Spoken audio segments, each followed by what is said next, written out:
Welcome back to the channel, everybody. You're watching TheRealFreddyG, and today I'm making for you Barbacoa Tacos.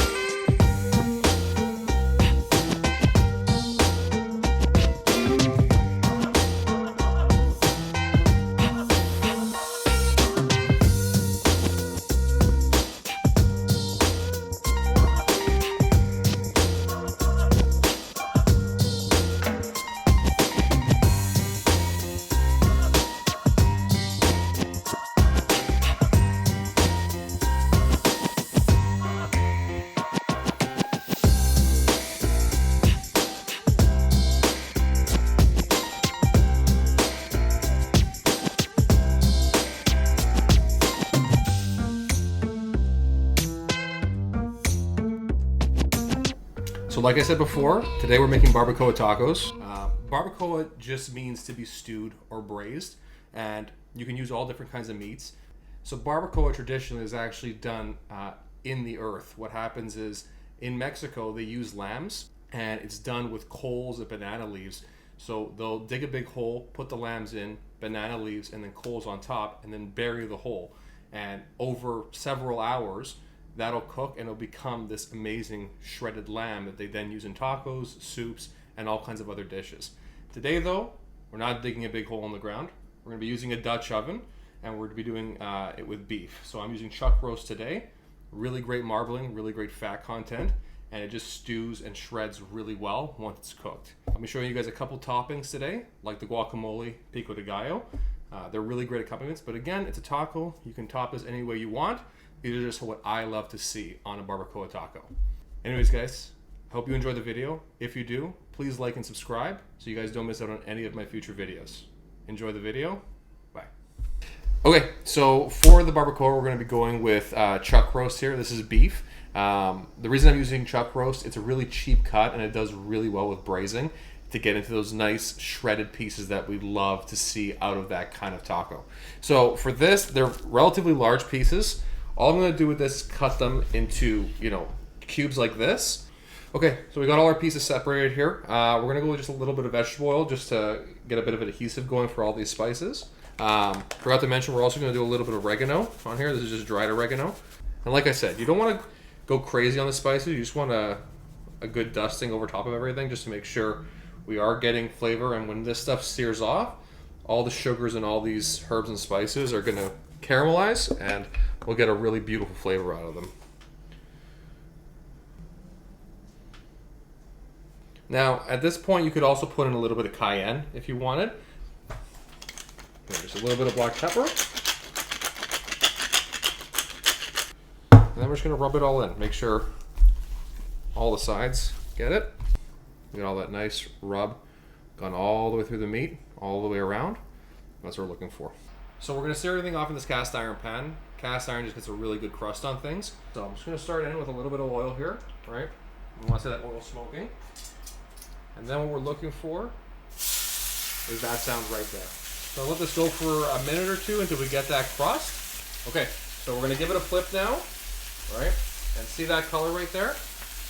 Lovely caramelized color. That's what we're looking for. Right? So in this same cast iron pan that I was cooking everything in, I'm going to throw in these white onions, and what that's going to do is as you're cooking the meat, the spices and some of the fat gets stuck to the bottom of this pan, and all this is doing is deglazing the pan, right? I'm going to throw in some crushed whole garlic as well. I'm also going to add in one jalapeno. I'm just taking the stem off. I'm going to leave it whole. You can see when I turn it, you can see all that coloring coming off that onion. That's from the beef fat and all the seasoning from there too. I'm going to put all these vegetables inside, right?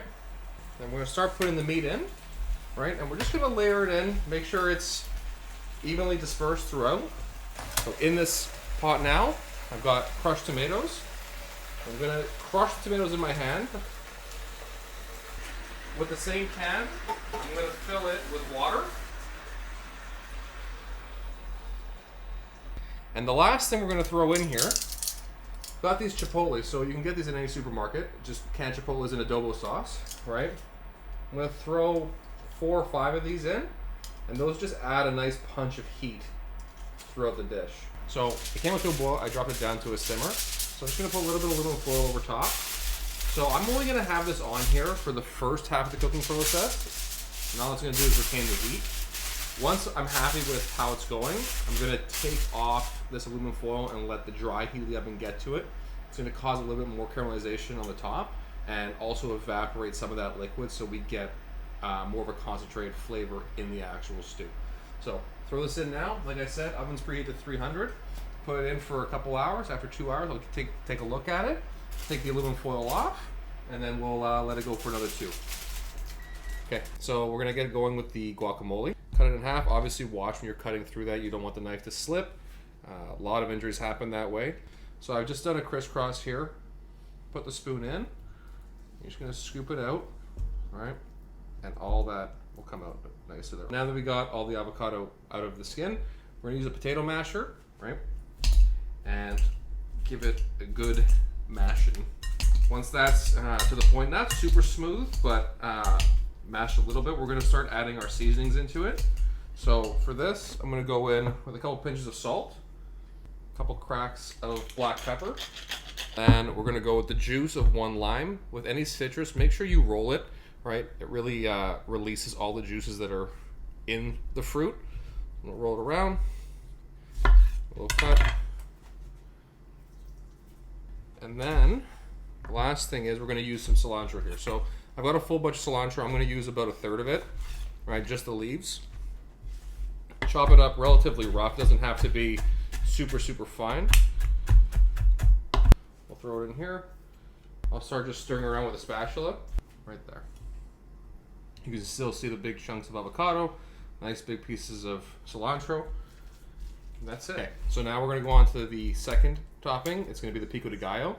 Really easy, only 3 ingredients: onion, tomato, and cilantro. With onions, what I like to do, give it some slices going along the seams here. You can see the lines going with the onion. That's what I mean by the seams, right? And then we're gonna take it with the face here, do a couple all the way through. You wanna leave just a little bit on the end so it doesn't completely fall apart. And then this is where you can decide how thick or thin you want. I'm gonna go with pretty fine, right? And you're gonna get onions that are roughly that size there. And then with the tomatoes, I'm just gonna cut them down the middle from where the stem was. Do a couple slices lengthwise here. And then we're just gonna cut nice and thin, go in the opposite way. Some people like to take the seeds out. I think the seeds actually add a lot of flavor, like all that juice on the inside there. So I'm gonna keep it all in there. Okay, so now we're gonna go with the cilantro. So I used 1/3 of the bunch last time. I'm gonna use another 1/3 of the bunch this time around. All right. And again, it's gonna be the same sort of cuts that we did for the guacamole, rough chop, right? I want the texture of the cilantro going through this. And then we'll add that all in. And then it's just a couple small seasoning things going into this pico. So from here, I'm gonna use the remaining juice from those limes that we had earlier. A little bit of salt going in. I'm gonna go with about a pinch and a half. And then that's it. Give it a good stir.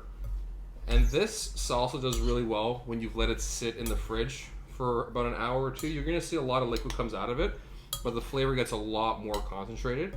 If you guys are big fans of heat, you could add in chopped jalapeno to this. Nothing wrong with that. I'm just gonna go, because there's already a lot of spice in the barbacoa, so I don't wanna keep on adding heat through this. So that's it. That's the Pico De Gallo. We have the guacamole. We're just gonna wait now for the barbacoa to get done, and we'll start assembling these tacos. All right, so it has now been a total of 4.5 hours. This beef is already ready to start shredding. The way I tested it, just went in there with some tongs, started pulling them, and all the meat started falling apart. See, it's already breaking, right? That is exactly, I'm doing nothing there, and it's just coming apart. So I'm gonna put that on the cutting board. Just a while ago.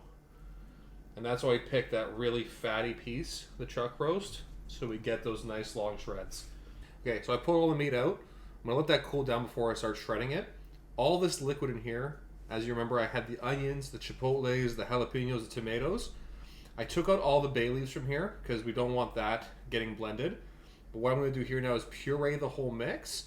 And what's going to end up happening is all this meat's going to go in there and we're going to get a wicked flavor all the way through instead of little bombs of onion or jalapeno.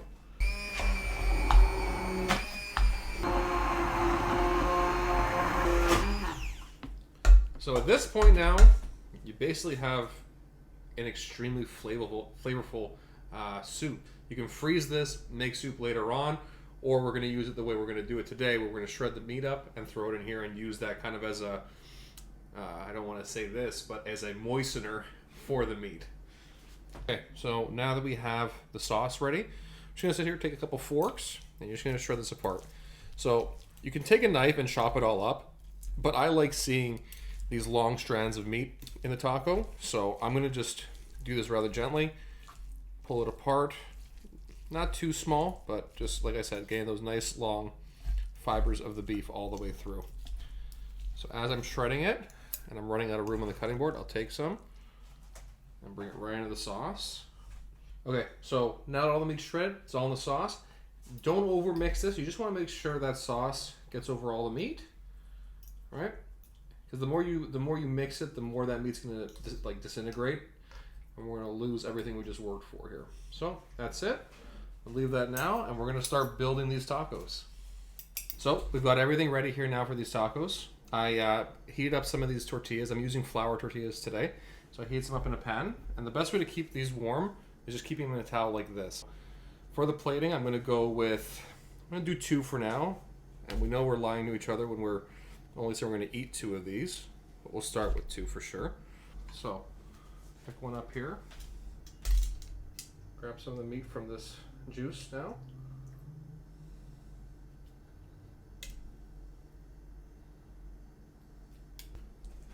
We'll go in with the guac that we made earlier. Then the Pico De Gallo. And then, I had these in the fridge. I have a recipe on YouTube here for these pickled red onions. So if you have these sitting around in your fridge, use them. It's a great little flavor bomb on these. And that's it. That is the beef barbacoa taco. Nice and juicy. That's what we want. All right, so the moment we've both been waiting for, it's time to dig in. So I'm gonna hit this with a little bit of lime. And I know there's cilantro and a lot of the things in here, but I do love a lot more cilantro on my tacos. So I'm gonna pack it on there.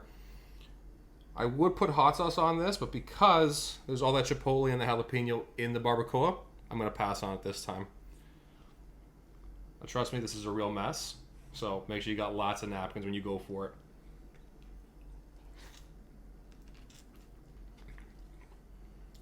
That's fantastic. There's so many amazing flavors going on here. You have the pickled red onions, you got the creamy guacamole with the citrus of the lime, and then just that slow cooked beef over all that time develops all these amazing flavors. The chipotle gets through all that spice blend. It makes a really great rounded dish at the very end of it all. So that, guys, was the barbacoa taco. I mean, these toppings that I've shown you guys in this video can be used in other tacos. You can obviously do this vegetarian. Same sort of braising idea, but just with a lot more veggies in there. If you guys enjoyed this video, again, please like and subscribe. And if you guys want to see more videos like this, let me know in the comments, and I'll be sure to make more taco videos in the future. Anyways, guys, until next time, dinner is Freddy. See ya.